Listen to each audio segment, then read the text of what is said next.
Yeah, my name's Gould. I was the stunt coordinator on East West 101. Tailboard.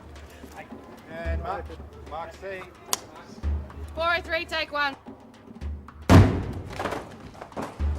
After 20 years of myself doing stunts, you get that feeling and an idea of you've done things similar to it before. Everything's a little bit different, but similar. Just where the cameras might work from and how you can bring the intensity to the scene and get that energy going with the boys and their performances. You don't want to employ inexperienced people for high pressure things like this. The driver of the truck, I ensured he went out and had some driving with the truck and practiced the stops, and just hitting the mark with something like this is extremely important. You've got the boom coming down right in front of the truck, and it's really on a big show you might have a feature film, you might have 2 or 3 goes at it, but on something like this, you really want to nail it in one shot. The pressure mounts basically. You've got all the eyes are watching you, and there's money everywhere. If we had blown this shot, it's a major setup to redo.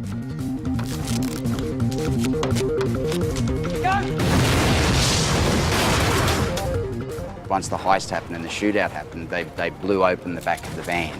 So that was a matter of coordinating with the special effects coordinator where we can put our boys, because we wanted them inside the van so we could have a closed circuit shot of them inside the van with the explosion happening.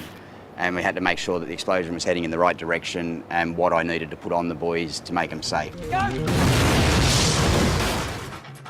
This is what we call an armadillo. It's a back protector. The boys in the back of the armoured van, when the explosion goes off, would have had one of these on so they can throw themselves back against the wall. I've got motocross girdles, so it protects your hips and protects your legs and your coccyx bone. You've got shin pads, wrist protectors, elbows and knee pads, helmets, bigger knee pads, and then you get to the stage where you're wearing full body armour. So it's got your back protector, shoulder protectors, more pads the better, I reckon. And then the actress pulled up. I had a stunt double for the actress to pull up into a screeching stop, and then she jumps out of the car and hides, and I put probably a bum pad on her and some knees and elbow pads so she could roll around the back of the car and just calm her down. Keep her relaxed and put the earplugs in and just say, listen, if you hit your mark, you do this, everything's fine. We did blow up a car here with probably 150 bullet hits. It was just amazing. This car just disintegrated because there's 5 machine guns blowing it away. It was really good. Hi, I'm John Bowring, and my role in East West 101's heist scene was as the key armourer. As key armourer on a film set, you supply the weapons, you train the actors.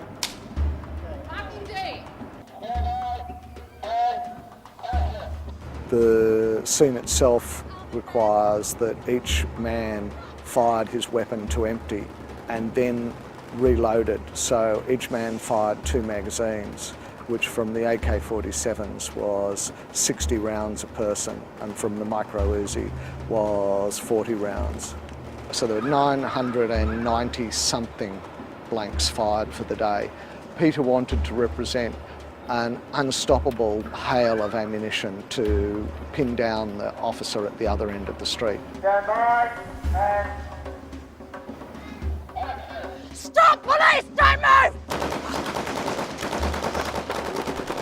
The hardest part of the day ended up being trying to find all the spent brass, because once you've distributed 900 little brass cartridges around the scene, it takes a long time to pick them all up.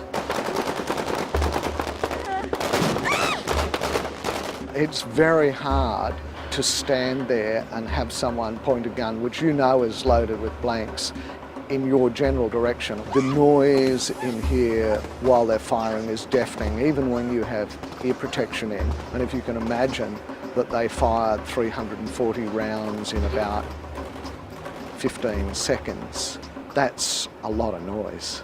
But I'm very happy with this sequence. For the time and money you got on Australian TV, this was a real quality type of scene. Everyone, you could tell there was a buzz on the set, that people knew that we were doing something good.